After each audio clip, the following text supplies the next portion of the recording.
क्या होता है जब प्रधानमंत्री जी ने कहा था कि अगले प्रधानमंत्री क्यों याद आता? चुप हो जा, सातवीं फेल, चुप हो जा। करते जलेबी मत प्रधानमंत्री जी। हेलो दोस्तों, नमस्कार। आप सभी को मेरे यूट्यूब में स्वागत है। आज डिबेट में जाते हैं भाजपा ठाणे में प्रवक्ता में कितना जबरदस्त टक्कर है। आपको मालूम है अभी ऑपरेशन सिंदूर हुआ है। हर एक समय में क्वेश्चन उठाना ही है, सबूत चाहिए, ये चाहिए, वो चाहिए। मोदी ऐसे कर दिया, उसे कर दिया।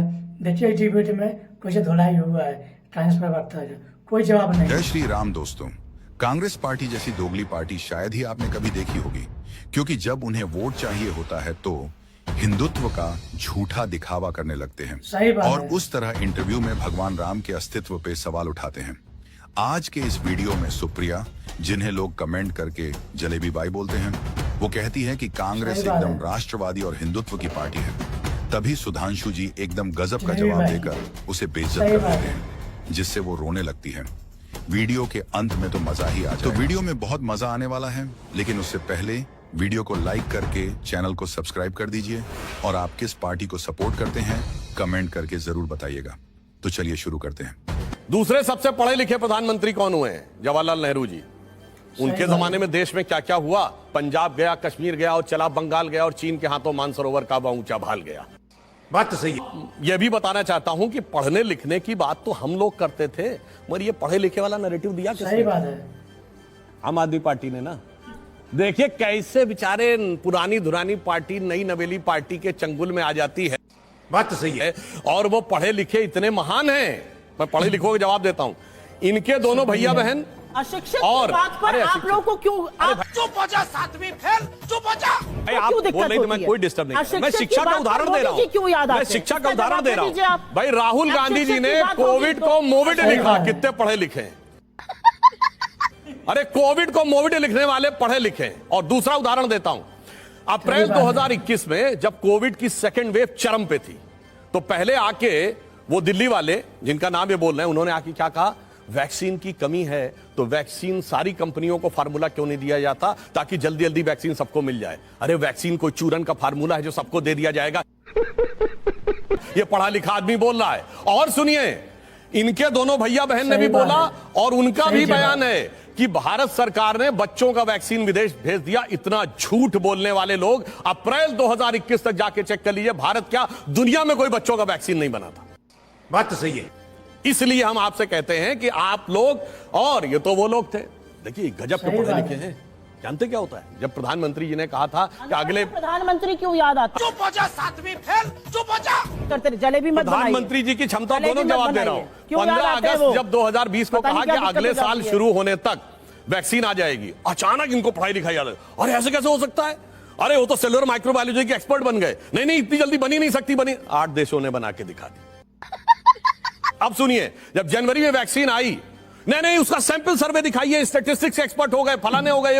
इतने कम समय में इतनी जल्दी कैसे इन्होंने इन्फ्लुएंस ड्रॉ कर लिया? दुनिया के सारे देशों में लगी। और सुनिए, इतना ही नहीं, जब राम जन्मभूमि का शिलान्यास हुआ तो ज्योतिष को अंधविश्वास कहने वाले मुहूर्त मर्मज्ञ हो गए, कहने लगे मुहूर्त नहीं ठीक है, ये नहीं ठीक है, वो नहीं ठीक है। तो आप पढ़ाई लिखाई को लेकर जो बातें करते हैं और वास्तविकता में आपके मन में जो फीलिंग है, इन दोनों बातों में बहुत बहुत भारी अंतर है। हाँ, एक बात मैं जरूर कहना चाहता हूं। अशिक्षित बात करता है तो आपको चोट क्यों पहुंचती है मन को? आप लोग क्यों परेशान हो जाते हैं? वो अशिक्षित नेताओं की बात कर रहे हैं। हाँ, तो आप लोग क्यों परेशान हैं? मैंने तो आपको उदाहरण दे दिया। देखिए, आप बोल रही तो मैं डिस्टर्ब नहीं कर रहा था। सातवीं फेल, चुप हो जा। ये कौन सी आप बात कर रही हैं भाई? यही जो मैंने तो आपसे बात कही, यही जो आप सुन रहे हैं। सबसे पढ़े लिखे प्रधानमंत्री की आपने क्या गति की? बाद आपको मोदी जी का चेहरा क्यों नजर आता है? अरे किसने कहा याद आता है भाई? क्यों आप लोग क्यों आपने बात बताया? अरे सुनिए, इतना बरगला जाते, क्या हो जाता है? किसको लग रहा है? किसी की बात बरगलाए हुए तो आप लोग लग रहे हैं भाई। देखिए ना, बरगलाए हुए तो देखो भैया कहने वाले लोग लग रहे हैं, और आप कह रही हैं कि दूसरा बरखला रहा है, बौखला रहा है। अरे भाई मुझे समझ में नहीं आता। आप देखिए, काजोल के खिलाफ आप लोग बोल रहे हैं। अरे चुप हो जा, सातवीं फेल, चुप हो जा। बीच में डिस्टर्ब किया तो मैं अपनी बात पूरी कर लूं। मैं जवाब ले रहा हूं। ये कह रही हैं कि हमारे लोग बोलते हैं पढ़ी लिखी है ना, तो पढ़ के बताइए भाजपा का कौन आदमी बोला? भाजपा के सोशल मीडिया के हेड, भाजपा बताइए ना, भाजपा के कौन लोग बोल रहे हैं? पढ़े हुए बोलिए। अब 50 लोग सोशल मीडिया के हेड, 50 लोग हैं। अरे भाई सुनिए, ये जिस नेता के पक्ष में बोल रही हैं, जो कहने की कोशिश करते केजरीवाल जी, आज इनकी गति और दुर्गति देखिए, उनकी किस शिद्दत के साथ डिफेंस किया जा रहा है। किसके साथ? जिसने इनको गुजरात में इनका वोट हाफ कर दिया, पंजाब में इनका स्विच ऑफ कर दिया, दिल्ली में इनको साफ कर दिया, और उसके बाद आज उनके साथ खड़े हुए हैं। इसे कहते हैं कि 100 जूते खाए तमाशा फिर भी देखे। बता दीजिए नहीं, कितने नेताओं ने बोला? आशुतोष दुबे आपके बीजेपी के सोशल मीडिया के महाराष्ट्र के हेड हैं। उन्होंने क्या लिखा है? Sangwan is saying this indirectly pointing to the prime minister of India. उन्होंने तो नाम ही नहीं लिया। आपकी चोर की दाढ़ी में तिनका क्यों है? क्यों आपके लोग ट्रेंड करा रहे हैं कि शट डाउन? ये क्यों करा रहे हैं? तेरा तो गेम बजाना पड़ेगा। मोदी जी का कोई नाम नहीं लेता है। अगर कहीं पर किसी को नृशंस कहा जाता है, आपको दिक्कत होती है। किसी को कहा जाता है अरे एक आदमी जुमले बोल रहा है, आपको लगता है प्रधानमंत्री को कहा जा रहा है। एक नेता बड़ा झूठा है, आप प्रधानमंत्री की बात करते हैं। बोलने दे, तकलीफ हुआ है बेचारे को। बेटा पढ़े लिखे लोगों को राजनीति में आना चाहिए। आप प्रधानमंत्री को समझ लेते, क्यों समझ लेते? आप सवाल ये मेरा चोर आपसे, की दाढ़ी में तिनका है, मान सुप्रिया जी, जाइए। आप सवाल क्यों है ये? सुधांशु साहब, हमारे यहाँ दाढ़ी परमानेंट है, दाढ़ी हाल में इन लोगों ने बढ़ाई है, इसका मतलब इनको तिनका छुपाने की जरूरत है। ये सब बेवकूफी सुप्रिया की जी, बातें मत- शिक्षा की बात कर रही हैं। शिक्षा काबिलियत का क्या पैमाना सही होता बात है, सही लोकसभा बात में है। आपके बिल्कुल। विपक्ष के नेता हैं अधीर रंजन चौधरी, उनकी क्या शिक्षा है, क्या मैं शैक्षिक तो योग्यता एक है? मिनट का जवाब सुनिए। कोई मेरा जवाब मानना नहीं है है। कि हमारा संविधान एक अंगूठा छाप व्यक्ति को भी प्रधानमंत्री बनने की अनुमति देता है। मुझे इसमें कोई आपत्ति नहीं है, एब्सोल्युटली। मेरा अपना मानना है कि इस देश में डेवलपिंग इकोनॉमी है, कोई भी बन सकता है। आप अंगूठा छाप हो, आप छठा पास हो, आप 10वां पास हो, आपकी डिग्री फर्जी हो, नकली हो, अगर प्रूफ नहीं हुआ, आप बन सकते हैं प्रधानमंत्री।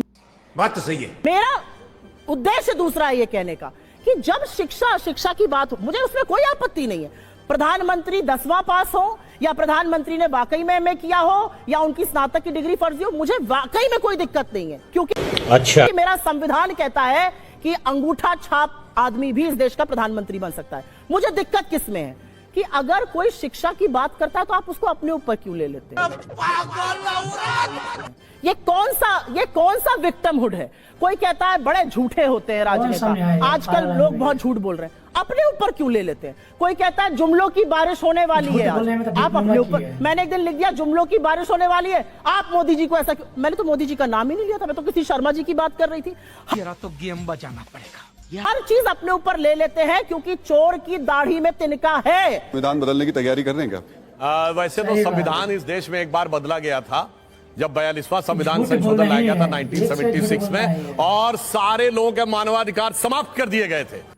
बात तो सही है। पुलिस सही आपको बात है, पकड़ के ले सही जा बात। सकती थी, आप कोर्ट भी नहीं जा सकते थे, सारे विपक्ष को जेल में डाल दिया गया था। और कैसे बदला गया था? जब इस देश के हाई कोर्ट ने एक जजमेंट दिया था कि प्रधानमंत्री के रूप में इंदिरा गांधी जी का चुनाव भ्रष्टाचार और धांधली के कारण निरस्त कर दिया था, 6 साल चुनाव लड़ने पर प्रतिबंध लगा दिया था, तब संविधान बदला गया था। तो बात तो सही है। बदलेंगे नहीं, बदल चुके हैं वाले ये लोग हैं। एक कह रहा हूं, अधीर रंजन चौधरी जी को बोल के आपने कैसी दुखती नस दबा दी। ये पहली बार ऐसा हुआ है जब इस देश में विश्वास मत के ऊपर बहस शुरू हुई और नेता प्रतिपक्ष ने शुरुआत नहीं की। और तो और बोलने वालों की सूची में नेता प्रतिपक्ष का नाम नहीं, अधीर रंजन चौधरी जी का। और आज खड़गे जी का बयान है कि हां सोनिया जी।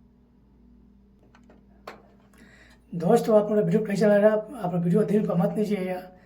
अब ध्यान देखने के लिए, अब नए हैं तो चैनल सब्सक्राइब करिए, लाइक करिए, कमेंट जरूर करिए। तो वीडियो कैसा लगा आपको मालूम ही है, भाजपा कांग्रेस में कांग्रेस से कभी हार मानता ही नहीं है। कोई सा काम होता है, क्वेश्चन उठाना ही है, झूठ बोलना ही है। आपको कैसा वीडियो लगा कमेंट करके बताइए। आज इतना ही, नेक्स्ट वीडियो मिलते हैं। जय हिंद, जय भारत।